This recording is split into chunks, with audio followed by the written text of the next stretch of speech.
Hello friends, welcome back. दोस्तों, कौन सा ऐतिहासिक युद्ध किनके मध्य हुआ, आज इस वीडियो के माध्यम से हम याद करेंगे। रटना कुछ भी नहीं है, बस आप पूरा वीडियो ध्यान से देखते चले जाइए, वो भी बिना स्किप किए हुए। सब कुछ आपको अपने आप याद हो जाएगा। वीडियो के लास्ट में मैं आपका टेस्ट भी ले लूंगा और आप देखिएगा कि अंत में आप सभी प्रश्नों के उत्तर कितनी आसानी से दे देते हैं। दोस्तों, मैंने इसमें सभी प्रमुख ऐतिहासिक युद्ध कवर किए हैं और कोशिश की है कि एक भी युद्ध छूटने न पाए। तो चलिए शुरू किया जाए। पहला दोस्तों, हाइडेस पीज का युद्ध, जो कि 326 ईसा पूर्व में हुआ था, सिकंदर और पोरस के बीच में। यदि आपको याद करना हो कि कौन सा युद्ध किस वर्ष हुआ था, तो इसके लिए मैंने एक सेपरेट वीडियो बना रखा है, जिसका लिंक मैं इस वीडियो के नीचे लिखे डिस्क्रिप्शन में दे देता हूं। आप उस लिंक पर विजिट करके उस वीडियो को देख सकते हैं। तो हाइडेस पीज का युद्ध, जो कि 326 ईसा पूर्व में हुआ था, ये हुआ था सिकंदर और पोरस के बीच में। इस युद्ध का नाम क्या है, उसे आप ध्यान दीजिए। हाइडेस पीज, ऐसा लग रहा है हाइड और स्पीच। हाइड यानी सभी जानते हैं छुपा हुआ या छुप कर, और स्पीच यानी भाषण देना, स्पीच देना। तो एक ऐसा युद्ध जिसमें कोई लड़ नहीं रहा है,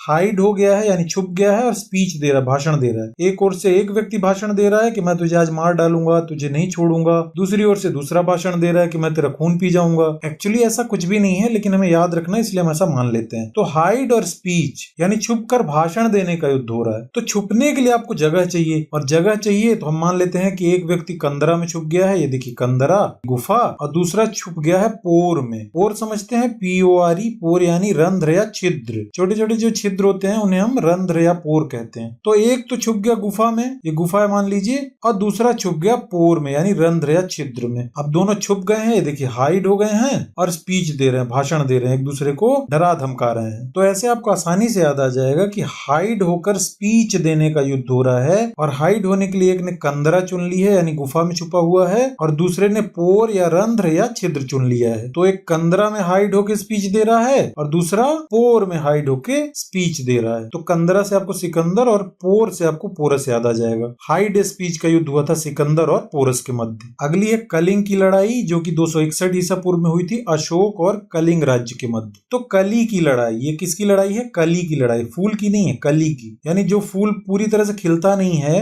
वो कली रहता है शुरू में। तो कली की लड़ाई, एक दूसरे पे कली मार रहे हैं, मान लीजिए ऐसा युद्ध हो रहा है। अब कली खत्म हो गई, कली है ही नहीं, तो क्या कर रहे हैं? पास में एक अशोक का पेड़ था, यह है ना अशोक, और उस अशोक के पेड़ से कलियों को तोड़ तोड़ के, ये है ना कली को तोड़ तोड़ के एक दूसरे पे मार रहे हैं। ऐसे आप इसे ध्यान रखेंगे तो ये आपको अपने आप याद आ जाएगा। अशोक यानी सम्राट अशोक और कलिंग राज्य के मध्य। अगली है सिंध की लड़ाई, जो कि 712 ईस्वी में हुई थी। इस लड़ाई के माध्यम से मोहम्मद बिन कासिम ने अरबों की सत्ता स्थापित की थी। कहां पर? सिंध पर। तो सिंध में हमें एक शब्द मिलता है सीधा, सीधा, सीधा। अब ये सीधे साधे लोगों की लड़ाई है। तो सीधे साधे लोग क्यों लड़ेंगे? कोई बदमाश होते, शैतान होते तो लड़ते, लेकिन अब सीधे साधे लोग लड़ने लगे। क्यों भाई? क्योंकि किसी ने एक सिम से, ये है ना सिम, किसी ने एक सिम की मदद से या सिम को क्लोन करके अरबों रुपए निकाल लिए दूसरे सीधे आदमी के। अब कोई कितना भी सीधा होगा, यदि आप सिम का क्लोन करके, फ्रॉड करके उसके अरबों रुपए निकाल लेंगे, तो सीधा व्यक्ति भी लड़ाई करेगा। तो सीधे साधे की लड़ाई क्यों हुई? क्योंकि सिम को क्लोन करके, फ्रॉड करके अरबों रुपए उसके निकाल लिए गए। तो सिम से आपको कासिम याद आएगा और अरबों से आपको याद आ जाएगा कि अरबों की सत्ता स्थापित की गई सिंध की लड़ाई में। अगला है तराइन का प्रथम युद्ध,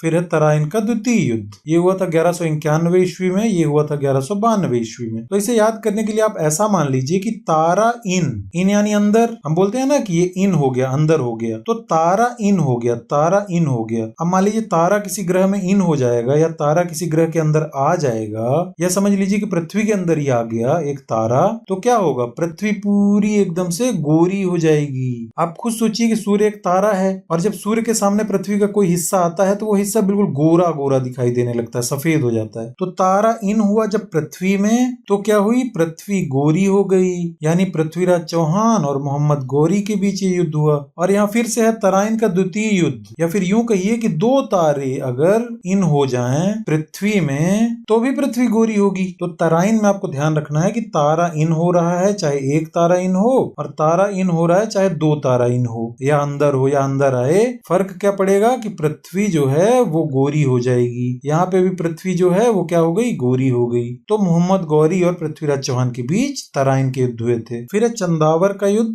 जो कि मोहम्मद गौरी और कन्नौज के राजा जयचंद के बीच हुआ था 1194 ईस्वी में। वर्ष याद करने का वीडियो मैंने ऑलरेडी बना रखा है, उसे आप देख लीजिएगा। तो चंदावर में हमें एक शब्द मिलता है चंदा। अब चंदा चंदा चंदा, चंदा की वजह से युद्ध हो रहा है। क्यों चंदे की वजह से युद्ध हो रहा है? क्योंकि चंदे के पैसे को किसी ने गोरी में उड़ा दिए। ये गोरी लड़की है, किसी की गर्लफ्रेंड है, और उसने चंदे का पूरा पैसा उस गोरी लड़की में उड़ा दिया। यानी घुमाने फिराने में अपनी गर्लफ्रेंड को ऐश करने में उसने पूरा पैसा उड़ा दिया, इसलिए चंदा की वजह से युद्ध हो रहा है। ऐसे याद करेंगे तो आपको ये याद रहेगा। एक बार फिर से रिवाइज करते हैं। हाइड और स्पीच, छुप कर स्पीच देने का युद्ध हो रहा है। तो एक छुप गया कंदरा में और एक छुप गया पोर में, यानी रंध्र में, छिद्र में। कली की लड़ाई हो रही है। अब कली खत्म हो गई तो अशोक के पेड़ से जितने भी फूल थे, कली थी, तोड़ ली गई और एक दूसरे पे मार के लड़ाई कर रहे हैं। सीधे साधे लोगों की लड़ाई क्यों हो रही है? क्योंकि किसी ने सिम का क्लोन बनाकर अरबों रुपए निकाल लिए। अब तारा इन हुआ, चाहे वो एक तारा हो चाहे दो तारा हो। तो तारा इन हुआ तो क्या हुआ? पृथ्वी जो थी वो गोरी हो गई। यहाँ पे भी पृथ्वी जो थी वो गोरी हो गई। और चंदा की वजह से युद्ध हो रहा है, क्योंकि चंदा को किसी ने क्या किया है, ये चंदा है ना, चंदा को किसी ने क्या किया है, गोरी पे, यानी गोरी लड़की गर्लफ्रेंड पे उड़ा दिया है। तो मोहम्मद गौरी और जयचंद। फिर है पानीपत का पहला युद्ध, पानीपत का दूसरा युद्ध और पानीपत का तीसरा युद्ध 1526 ईस्वी, 1556 ईस्वी और 1761 ईस्वी में। तो पहली लड़ाई में बाबर ने इब्राहिम लोधी को हराया था, यानी बाबर और इब्राहिम लोधी के मध्य। पानीपत के दूसरे युद्ध में अकबर ने हेमू को हराया था, यानी अकबर और हेमू के मध्य ये युद्ध हुआ था। और पानीपत का तीसरा युद्ध हुआ था अहमद शाह अब्दाली और मराठों के बीच। याद रखने के लिए इसे आप ऐसा मान लीजिए कि पानी पानी पानी, और ये है पहली बार, ये है दूसरी बार, ये है तीसरी बार। तो यहाँ पे पानी किसी ने पहली बार देखा, पानी किसी ने पहली बार देखा तो वो क्या कर रहा है, बार बार पी रहा है। ये बाबर है ना, बार बार बार बार बार बार बार बार पानी पी रहा है। किसी ने पहली बार पानी देखा तो वो बार बार पानी पीने लगा। अब जब बार बार पीने लगा, पूरा पानी खत्म होने की नौबत आ गई, तब दूसरे व्यक्ति ने क्या कहा, अब रहम कर दे भाई, अब रहम, ये है ना इब्राहिम, अब रहम कर दे, पानी बचा दे, अब रहम कर दे। तो बाबर और अब रहम से इब्राहिम लोधी याद आएगा। अब रहम कर दे बोलकर उसने उसे हटा दिया या भगा दिया। फिर क्या हुआ, पानी पीने के लिए दूसरी बार वही व्यक्ति आ गया। अब उसको इतना टेस्टी लगा कि वो दूसरी बार आ गया। द्वितीय पानी और द्वितीय पानी पीने के लिए दूसरी बार आ गया। तब इसने क्या कहा कि एक बार, ये अकबर है ना, एक बार भाई पी चुका है, बार बार परेशान मत कर। और ये देखिए, हे मुंह उठाकर बार बार क्यों चला आ रहा है? एक बार पानी दे दिया है मैंने, एक बार तू पी चुका है, और मुंह उठाकर क्यों बार बार आ जा रहा है? मुंह उठाकर, ये है ना मुंह उठाकर, हे मुंह। तो अकबर और मुंह यानी हे मुंह, लेकिन वो फिर से पानी पीने के लिए तीसरी बार आ गया। ये तृतीय, तीसरी बार आ गया। पहली बार आया, यानी पहली बार उसने पानी देखा तो बार बार पीने लगा, बार बार पीने लगा, और बार बार पीने लगा तो अगले ने हाथ जोड़कर कहा कि भाई अब रहम कर दे, ऐसा कह के हटा दिया। दूसरी बार आ गया, ये है ना दूसरी बार आ गया। तो इसने कहा एक बार दे दिया है, अब मुंह उठा के बार बार क्यों आ रहा है, ऐसा कह के भगा दिया। अब वो फिर से तीसरी बार आ गया, पानी पीने तीसरी बार आ गया। तब इसने क्या कहा कि भाई तू चाहे तो दाल और पराठे ले ले, यह ना अब्दाली और मराठों। तो तीसरी बार इसने कहा कि भाई तू चाहे तो दाल और पराठे खा ले, लेकिन पानी मत मांग, क्योंकि पानी अब नहीं है, तूने पहली बार बार बार पिया था, इसलिए पानी खत्म हो गया। तो ऐसे आपको पानीपत की तीनों लड़ाइयां याद रहेंगी। अगला है खानवा का युद्ध। तो खानवा, खाने की वजह से लड़ाई क्यों होने लगी? खानवा में है ना खाना, तो खाने की वजह से युद्ध होने लगा क्योंकि कोई व्यक्ति बार बार खाने में साग मांग रहा था। बार बार वो साग मांग रहा था। सब्जी खत्म हो गई, साग सब्जी, लेकिन वो बार बार बोला था नहीं मुझे सब्जी दो, साग दो, साग दो। तो साग तो दिए नहीं, उसके कान के नीचे दे दिए, और इस वजह से खाने की लड़ाई शुरू हो गई। तो ऐसे आपको बार बार से बाबर और साग से राणा सांगा याद आ जाएंगे। फिर है चंदेरी का युद्ध, जो कि बाबर और मेदिनी राय के बीच हुआ 1528 ईस्वी में। तो चंदेरी, ऐसा लग रहा है कि चंद देरी, युद्ध में चंद देरी हो गई, थोड़ी सी देरी हो गई। क्यों देरी हो गई? क्योंकि बार बार मैदान में राय ली जा रही थी युद्ध को लेके, कि युद्ध करें कि ना करें या कैसे करें। तो ये है ना मैदान और राय, मेदिनी राय, बार बार मैदान में राय ली जा रही थी, इसीलिए युद्ध में क्या हुआ, चंद देरी हो गई, थोड़ी सी देरी हो गई। तो चंदेरी का युद्ध बाबर और मेदिनी राय के बीच हुआ। फिर है घाघरा का युद्ध। तो अब घाघरे का युद्ध क्यों हो गया भाई? घाघरे की वजह से क्यों युद्ध हो गया? तो घाघरे की वजह से इसलिए युद्ध हुआ कि एक व्यक्ति के बारे में कोई बार बार, ये है ना बार बार, एक व्यक्ति के बारे में कोई बार बार अफवाह फैला रहा था कि ये घाघरा वाली के साथ घूमता रहता है बाइक में, ये है घाघरा, या फिर अपनी गर्लफ्रेंड जो घाघरा पहनती है उसके साथ बाइक में घूमता रहता है, पढ़ता लिखता नहीं है। तो ऐसी अफवाह किसी के बारे में फैलाई जा रही है बार बार, ये है बाबर, बार बार, और बार बार ऐसी अफवाह फैलाई जा रही है, इसीलिए घाघरा की वजह से युद्ध हो गया ये। तो आपको याद रहेगा कि घाघरा का युद्ध हुआ था बाबर और अफगानों के बीच। रिवाइज कर लेते हैं एक बार। पानीपत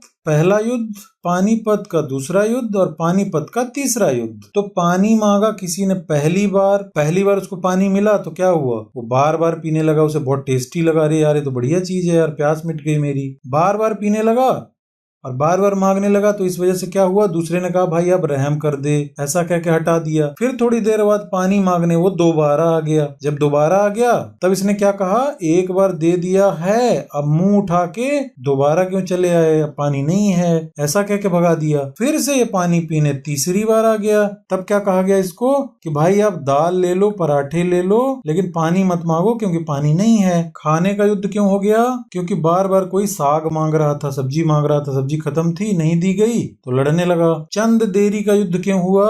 चंद देरी क्यों हो गई?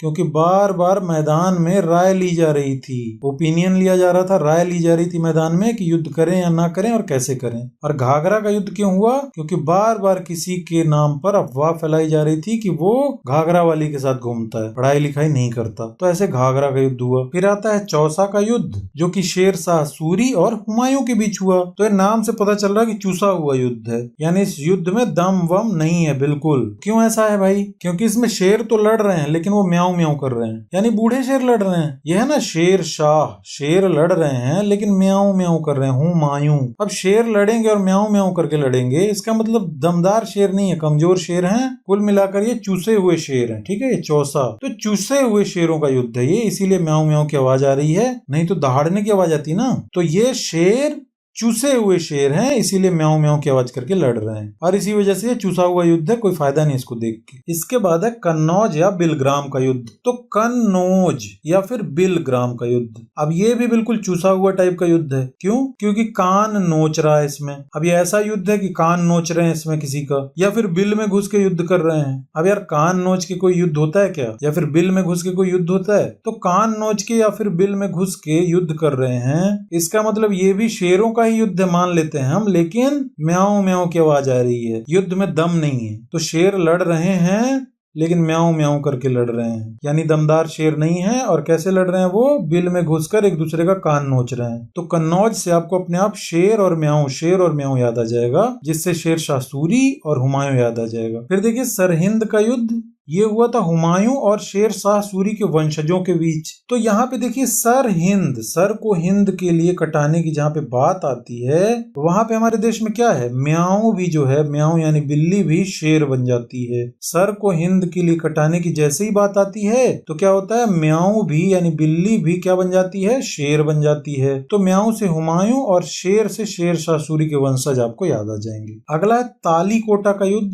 इसी को राक्षस तंगड़ी का युद्ध कहा जाता है या फिर बन्नी हट्टी का भी युद्ध कहा जाता है। ये हुआ था 1565 ईस्वी में। इस युद्ध से विजयनगर साम्राज्य का अंत हो गया था। अब इसे याद करने के लिए शब्द में ध्यान दीजिए, ताली, ताली बज रही है। एक ऐसा युद्ध हुआ कि ताली बजने लगी, इसका मतलब क्या हुआ कि जरूर इसमें कुछ खास हुआ होगा। तो हम मान लेते हैं कि एक ऐसा साम्राज्य था जो हमेशा विजयी होता था। ये विजयनगर एक ऐसा साम्राज्य था जो हमेशा विजयी होता था, लेकिन उसे भी किसी ने हरा दिया। अब बार बार विजयी होने वाले व्यक्ति को अचानक से कोई हरा देगा तो वो तो जरूर प्रशंसा का पात्र होगा, और इसी वजह से सब उसके लिए क्या करेंगे? ताली बजाएंगे, ताली बजाएंगे। तो ताली बज रही है एक युद्ध में, क्योंकि एक हमेशा विजयी होने वाले राज्य को किसी दूसरे राज्य ने या किसी दूसरे व्यक्ति ने हरा दिया या अंत कर दिया, इस वजह से ताली बज रही है। वैसे आपको ताली कोटा का युद्ध याद आ जाएगा। दोस्तों वीडियो अच्छा लग रहा हो तो एक लाइक जरूर कर दीजिएगा, और साथ ही ऐसे वीडियो पाने के लिए इस चैनल को सब्सक्राइब कर लीजिएगा। आगे है हल्दी घाटी का युद्ध, जो कि 1576 ईस्वी में अकबर और महाराणा प्रताप जी के बीच हुआ हुआ था। याद कैसे रहेगा? किसी के पास हल्दी घट गई लेकिन लड़ाई होने लगी। अब यार हल्दी घटने की वजह से लड़ाई क्यों होगी? तो यहाँ पे आपको सोचना है, खाना उसने कुकर में चढ़ा रखा था लेकिन हल्दी घट गई थी, तो उसने क्या किया, एक बार जाकर किसी से पता पूछा। ये है ना पता, पता, पता, प्रताप, एक बार से अकबर और पता से प्रताप। तो हल्दी घट गई थी इसलिए एक बार जाकर उसने दुकान का पता पूछ लिया किसी से कि भाई जल्दी से बता दो, हमको पता, हमको हल्दी खरीदनी है। लेकिन उसने बहस शुरू कर दी और लड़ाई शुरू कर दी क्योंकि उसका मूड ठीक नहीं था। तो ऐसे आपको याद आएगा, एक बार यानी अकबर और पता यानी प्रताप, अर्थात महाराणा प्रताप।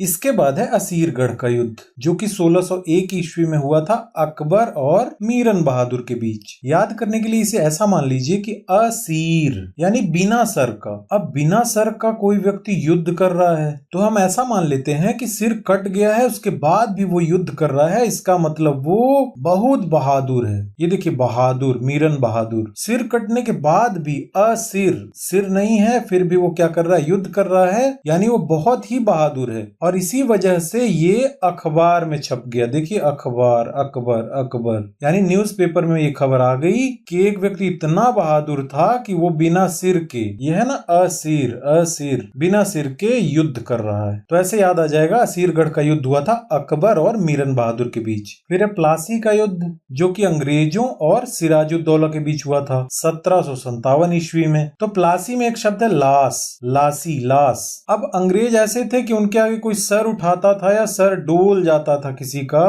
तो वो क्या करते थे, उसे मार डालते थे और लाश में बदल देते थे। इसीलिए अंग्रेजों के आगे कोई सर नहीं उठाता था, तो लाश में बदल देते थे यदि अंग्रेजों के सामने कोई सर उठा देता था या फिर किसी का सर डोल जाता था। तो ऐसे याद आएगा प्लासी का युद्ध अंग्रेजों व सिराजुद्दौला के बीच हुआ। रिवाइज कर लेते हैं, कान नोच का युद्ध या फिर बिल में घुस के युद्ध कर रहा है, यानी दमदार युद्ध नहीं है, ये भी चौसा का युद्ध टाइप चूसा हुआ युद्ध है। कुल मिलाकर ये शेर का युद्ध है लेकिन म्याऊं म्याऊं करके लड़ रहे हैं, यानी ये बिल्कुल खत्म युद्ध है। ये बूढ़े शेर हैं, दम नहीं है इनमें क्योंकि वो कान वान नोच रहे हैं और बिल में घुसे हुए हैं। फिर सर हिंद, सर को हिंद के लिए कटाने की बात आती है जब, तो म्याऊं भी क्या हो जाता है, शेर हो जाता है हमारे देश में। ताली बज रही है युद्ध के दौरान या युद्ध के बाद, क्यों? क्योंकि एक ऐसे राज्य को हरा दिया गया है जो हमेशा विजयी होता था। हल्दी घट गई लेकिन युद्ध होने लगा, क्यों? क्योंकि एक बार उसने क्या किया है, पता पूछ लिया है दुकान का। असीर का युद्ध यानी बिना सिर का युद्ध। अब बिना सिर का युद्ध कर रहा है कोई, इसका मतलब वो निश्चित रूप से बहुत ही बहादुर है और इसी वजह से वो बात अखबार में छप गई, न्यूज़पेपर में छप गई। तो अकबर और मीरन बहादुर। और प्लासी यानी लाश, लाश, लाश, लाश में बदल देते थे कौन, अंग्रेज, यदि उनके सामने कोई सिर उठाता था तो अंग्रेज व सिराजुद्दौला। फिर वांडीवास का युद्ध, तो ऐसा लग रहा है कि बंदियों का वास, बंदी जो होते हैं युद्ध बंदी वगैरह, उनका वास हो रहा है कहीं पे, यानी जेल। तो बंदियों का वास हो रहा है। अब वो बंदियों का वास कराया गया है, निवास कराया गया है, क्यों? क्योंकि अंग्रेज उन्हें क्या करेंगे, अब फांसी चढ़ाएंगे। तो बंदी वास कराए जा रहे हैं युद्ध के पश्चात, इसका मतलब अंग्रेज अब उन्हें क्या करेंगे, फांसी चढ़ाएंगे। और अंग्रेज ऐसा ही करते थे। तो वांडीवास का युद्ध हुआ अंग्रेजों और फ्रांसीसियों के बीच। फिर है बक्सर का युद्ध, और बक्सर का युद्ध जो 1764 ईस्वी में हुआ था, इसमें अंग्रेजों ने संयुक्त सेना को हराया था। किसकी? शुजाउद्दौला, मीर कासिम और शाह आलम द्वितीय की। इसे याद करने के लिए आप मान लीजिए कि बख्श दो सर, बख्श दो सर, ये है ना बख्श सर, बख्श सर, बख्श सर, बख्श दो सर। कोई एक आदमी चिल्ला रहा है, निवेदन कर रहा है कि बख्श दीजिए सर। क्यों बख्श दीजिए? क्योंकि किसी ने सिम चुरा ली थी। देखिए सिम चुरा ली थी और सिम चुरा कर वो बदमाशी कर रहा था, इधर उधर कॉल कर रहा था, लेकिन अंग्रेजों ने उसे पकड़ लिया। ये है ना अंग्रेजों, अब अंग्रेजों ने पकड़ लिया तो उसे इतना मारा कि पूरा सुजा दिया। ये देखिए सुजा दिया, मार मार के सुजा दिया, पूरे शरीर में उसके सूजन आ गई। अब फिर भी मारे जा रहे हैं। तब क्या हुआ, दूसरा व्यक्ति उसे सह नहीं पाया। देखिए सह नहीं पाया इस आलम को, इस माहौल को वह सह नहीं पाया और उसने हाथ जोड़कर अंग्रेजों से क्या किया, बख्श देने की गुहार लगाई। ये देखिए बख्श दो सर, बख्श दो सर, बख्श सर, बख्श सर। तो ऐसे आपको याद आएगा बक्सर की लड़ाई किसके बीच हुई थी, अंग्रेजों और शुजाउद्दौला, मीर कासिम व शाह आलम द्वितीय की सेना के साथ। फिर आता है प्रथम आंग्ल मैसूर युद्ध, द्वितीय आंग्ल मैसूर युद्ध, तृतीय आंग्ल मैसूर युद्ध और चतुर्थ आंग्ल मैसूर युद्ध। तो शुरू के जो दो आंग्ल मैसूर युद्ध थे वो हुए थे अंग्रेजों और हैदर अली के मध्य, और तीसरा व चौथा हुआ था अंग्रेज व टीपू सुल्तान के मध्य। याद करने के लिए ऐसा मान लीजिए कि प्रथम अंग्रेज यानी एक अंग्रेज आया और बोला मैं सूरवीर हूँ, मैं सूरवीर हूँ, यह है ना मैं सूरवीर हूँ, मुझसे युद्ध करो। तो अगला क्या हुआ, डर गया, देखिए डर गया, अगला डर गया और अली अली पुकारने लगा, ईश्वर का नाम लेने लगा, भगवान का, अल्लाह का नाम लेने लगा और वहां से चला गया। फिर किसी तरह से हिम्मत जुटा के दूसरी बार आया तो इसने देखा कि दूसरा अंग्रेज आ गया है यहाँ पे, द्वितीय आंग्ल। दूसरा अंग्रेज जब आ गया और वो बोलने लगा कि मैं शूरवीर हूं, मुझसे युद्ध करो, तब ये फिर से डर गया, देखिए है डर, फिर से डर गया और भाग गया। अब जब ये दूसरी बार भी डर के भाग गया तब इसे बहुत समझाया गया कि अंग्रेज कमजोर हैं, डरने की जरूरत नहीं है, उनसे लड़ाई करो। फिर ये जब तीसरी बार आया तो यहाँ इसने पाया कि तीसरा अंग्रेज कोई आके बोल रहा है कि मैं शूरवीर हूँ, मुझसे युद्ध करो, लेकिन अब की बार वो नहीं डरा और इसने देखिए सीना तान के, तान है ना सुल्तान, टीपू सुल्तान, इसने तीसरी बार सीना तान के युद्ध किया और देखिए हारा भी नहीं, बिल्कुल संधि के द्वारा युद्ध समाप्त हुआ। फिर चौथी बार वही कहानी दोहराई गई, इस बार भी वो सीना तान के लड़ा, ठीक है, सीना तान के सामने लड़ा चौथे अंग्रेज के साथ, हालांकि वो बाद में हार गया। तो पहली बार युद्ध में क्या हुआ, डर गया, दूसरी बार युद्ध में डर गया, तीसरी बार युद्ध में सीना तान के लड़ा, चौथी बार युद्ध में सीना तान के लड़ा। डर से आपको हैदर याद आएगा, डर से आपको हैदर याद आएगा, सीना तान से आपको सुल्तान याद आएगा, टीपू सुल्तान, यहाँ पे भी सीना तान से टीपू सुल्तान याद आएगा और युद्ध में दिया है ना आंग्ल, आंग्ल यानी अंग्रेज, ऐसे याद आएगा। अगला है खुर्दा का युद्ध यानी खुरदुरा, खुरदुरा, किसी ने सड़क खोद डाली अपने सामने घर के और इस वजह से युद्ध होना शुरू हो गया। अब कोई सरकारी संपत्ति सड़क को खोद डालेगा तो युद्ध तो होना ही है, लेकिन वो बदमाश था जिसने सड़क खोदी थी, उसने युद्ध शांत करा दिया। कैसे? उसने पेश कर दिया जाम, ये है ना जाम, निजाम। जैसे ही कोई युद्ध करने आया उसने पेश कर दिया जाम, बढ़िया सा एक पैक बना के दे दिया कि भाई आप पियो ना इसको, क्यों दिमाग गर्म कर रहे हो अपना। तो खुर्दा का युद्ध पेशवा माधवराव और निजाम के मध्य। दोस्तों इस वीडियो को पीडीएफ चाहिए तो टेलीग्राम चैनल ज्वाइन कर लीजिएगा, जिसे ज्वाइन करने का लिंक वीडियो के नीचे लिखे डिस्क्रिप्शन में दिया हुआ है। साथ ही ऐसे वीडियोस और स्टडी मटेरियल्स, प्रिंटेड नोट्स वगैरह चाहिए तो मेरी वेबसाइट विजिट कर लीजिएगा www.gkvithvk.com। लास्ट में है चिलियान वाला युद्ध। तो चिली जा रहे हैं यान से, किस लिए? युद्ध करने। चिली एक देश है ना, तो चिली जा रहे हैं यान से और युद्ध करने। अब चिली जा रहे हैं यान से युद्ध करने, थोड़ी देर बाद क्या हुआ, ईस्ट साइड में यानी पूर्वी साइड में कंपन होने लगा। किसमें? यान में। पूर्वी साइड में कंपन होने लगा यान में। पता किया गया भाई क्या प्रॉब्लम है और जानकारी दी गई कि भाई अभी ये सीख रहा है कोई यान चलाना, अभी कोई सीख रहा है यान चलाना, इसीलिए ईस्ट साइड में कंपन हो रहा है यान के, वो बराबर से बैलेंस नहीं कर पा रहा है। तो ऐसे आपको याद आ जाएगा कि चिलियान वाला युद्ध हुआ था ईस्ट इंडिया कंपनी और सिखों के बीच। तो दोस्तों ट्रिक समाप्त हुई। चलिए अब मैं आपका टेस्ट ले लेता हूँ। प्रश्नों का उत्तर आप कमेंट बॉक्स में जरूर बताइएगा। पहला प्रश्न है, निम्नलिखित में से चौसा का युद्ध किसके मध्य हुआ था? दूसरा प्रश्न है, निम्नलिखित में से असीरगढ़ का युद्ध किसके मध्य हुआ था? और तीसरा एवं अंतिम प्रश्न है, निम्नलिखित में से तराइन का दूसरा युद्ध किसके मध्य हुआ था? तो आज की वीडियो में इतना ही, मिलते हैं नए वीडियो के साथ, तब तक के लिए नमस्कार।